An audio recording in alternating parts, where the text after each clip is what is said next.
guys, pag-usapan lang natin ang breaking news na exclusive nga naman guys na pinagkakaguluhan sa social media. Ganito pala ka-sweet si Catherine kay Judy Ann. Super close sila sa isa't isa. Oo. Grabe, alam naman natin guys, nagkasama sila sa Maria Clara. Na alam naman natin guys, dati sina Judy Ann Santos at si Gladys Reyes ang gumawa nun. Ngayon ay challenge sina Catherine Bernardo at Julia Montes. Kita-kita naman natin guys na talagang pasadong-pasado kay Judy Ann Santos ang karakter niya dati na ginawa umano ni Catherine Bernardo. Kitang-kita naman natin guys na proud si Judy Ann Santos sa narating umano ni Catherine Bernardo. Super sweet nga naman sila guys, lalo-lalo na siyempre, dinalaw pa ni Catherine Bernardo ngayon Pasko si Judy Ann Santos. Dahil alam naman natin guys, no, pinag-uusapan guys ang muli nilang pagkikita ni Catherine Bernardo. Dahil kita nyo naman guys, napaka-sweet ni Catherine kay Judy Ann Santos. Na alam naman natin kasi guys, no, siyempre, alam nating laki si Catherine Bernardo kay Judy Ann Santos dahil tinuruan nga naman kasi guys ni Judy Ann Santos ng kakaibang technique. Kasi simula bata pa lang guys si Judy Ann, nakitaan na natin guys ng kagalingan. Diba? Napakagaling guys ni Judy Ann, lalo na si Catherine Bernardo guys, bata pa lang yan, talagang sinabak na ni Mami Min Bernardo sa pagiging artista si Catherine Bernardo. Nakitang-kita naman natin guys na match lang naman sina Judy Ann at siyempre si Catherine Bernardo. Nagsimula sila na bata hanggang sa maging matanda. Siyempre guys, kitang-kita naman natin na si Judy Ann Santos ngayon ay meron ng asawa.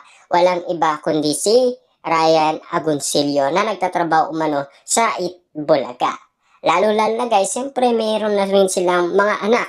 At meron na din silang negosyo na talagang pinuntaan pa umano ni Catherine Bernardo para nga naman guys makasama niyang muli si Judy Ann at siyempre kumain nga naman sa restaurant ni Judy Ann Santos. Kitang-kita naman natin kasi guys yung yakap na maigpit nga naman guys na matagal nga naman guys na pagkikita ni na Judy Ann Santos at Catherine Bernardo. Grabe nga naman guys yung excited natin dahil alam naman natin guys napakagaling magluto ni Judy Ann Santos bukod sa pagiging artista. Na alam naman natin guys, no, siyempre tinuruan ng ibang technique ni Judy Ann Santos si Catherine Bernardo. Siyempre alam naman natin guys, mas iba talaga magturo ang mga professional na artista na una nating nasilayan bago sina Catherine Bernardo at Alden Richard. Kitang-kita naman natin kasi guys na ang usay ni Judy Ann ay pinakita niya kay Catherine Bernardo. Lalo-lalo na guys, si Gladys Reyes sa kanyang training din kay Julia Montes. Grabe! Talagang ang tambalan guys, Catherine Bernardo at Julia Montes, talagang pinag-usapan yan. At lalong-lalo guys, viral na viral yan noon sa social media. Lalo-lalo guys, meron din silang movie na nakakatakot, di ba? At siyempre si Catherine Bernardo guys, meron din movie na kasama si Daniel Padilla na Pagpag. Kita nyo naman guys, no?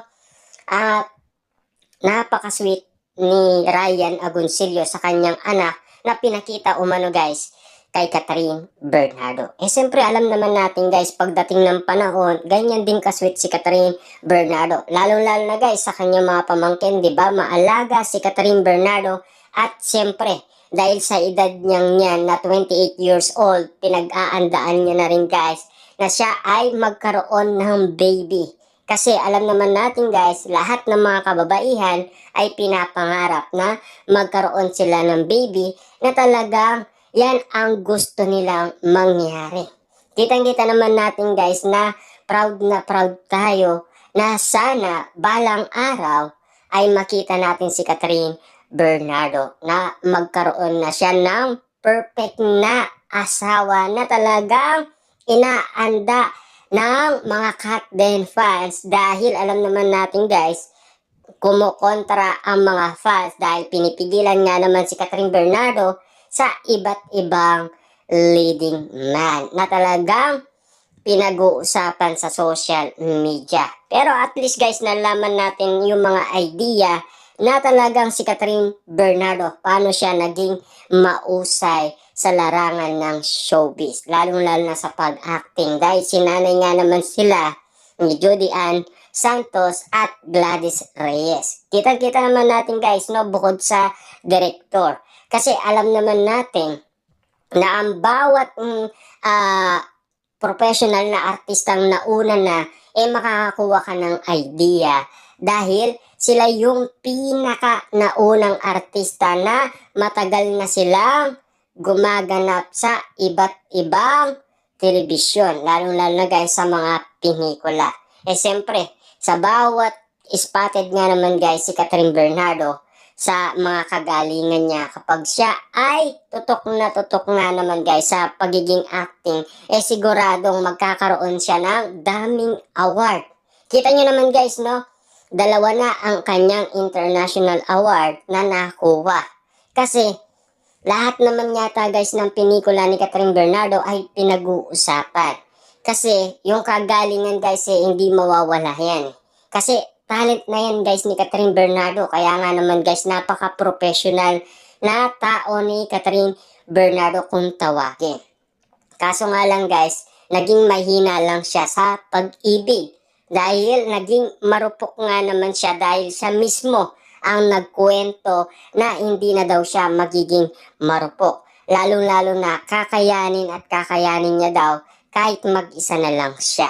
Dahil sa tulong daw ng mga sumusuporta sa kanya at nagmamahal sa kanya. Naniniwala si Catherine Bernardo na talagang tutulungan siya ng mga taong nagmamahal sa kanya at rumerespeto sa kanya kahit na meron man nangyaring iwalayan.